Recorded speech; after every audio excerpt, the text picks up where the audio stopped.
Hey viewers hi welcome to our channel. నేను మీ అంజలి. So నా చుట్టుపక్కల మీరు చూస్తూనే ఉన్నారు.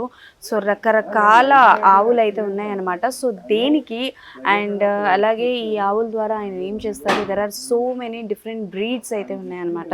సో ఒక్కసారి గురుగారితో మాట్లాడదాము. గురుగారితో మాట్లాడి అసలు ఈ ఆవులని ఎందుకు ఉన్నాయి అండ్ ఏం చేయబోతున్నారు దీంతో, అండ్ ఆయనకి సంబంధించి అంటే లైక్ హెల్త్కి ఏంటి అండ్ అలాగే ఈ ఆయుర్వేదిక్కి అండ్ ఈ గోశాలకి ఏంటి సంబంధం అన్నది తెలుసుకుందాం.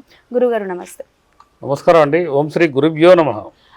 గురుగారు అంటే లైక్ నేను చూస్తే చాలా రకరకాల బ్రీడ్ ఆవులు ఉన్నాయి. అండ్ నేను చూసి లెక్క పెడితే కొన్ని ఒక 10-15కి పైనే ఉంటాయి ఆవులు. ఏంటి ఏం చేస్తారు దీంతో, ఎందుకు? మొత్తం ఇక్కడ ఉన్నాయి మొత్తం 85 ఆవులు. 85. ఓకే. అయితే జనరల్గా ఏంటంటే ఇది వైద్య గోశాల అంటారు దీన్ని.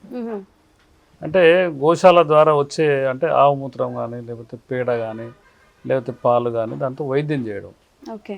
అయితే మనం ఏం చేస్తామంటే రోజు కనీసం ఒక 80 లీటర్ల నుంచి వస్తాయి మనం. అయితే వాటిని ఏం చేస్తామంటే వాటిని తోడు పెట్టి పెరుగు తయారు చేస్తాం. పెరుగు తయారు చేసి ఆ పై వెన్న వరకు మనం తీసుకొని ఆ పెరుగుని మేము ఫ్రీగా దానం చేస్తాం.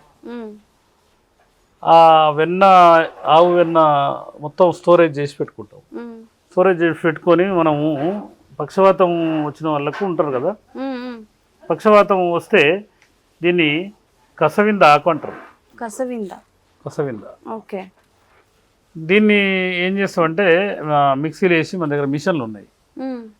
ఈ ఆకు మొత్తం క్రష్ చేస్తాం. మొత్తం క్రష్ చేసి ఒక 250 గ్రామ్స్ ఆవు వెన్న ఈ రెండు కలిపి ఒక హాఫ్ లీటర్ డబ్బా ఇస్తాం. దాని కనుక ఇట్లా తీసుకొని ఇప్పుడు పక్షవాతం వచ్చిన చేతి కనుక బాగా మసాజ్ చేయగలిగితే చాలా మంచి రికవరీ అవుతుంది.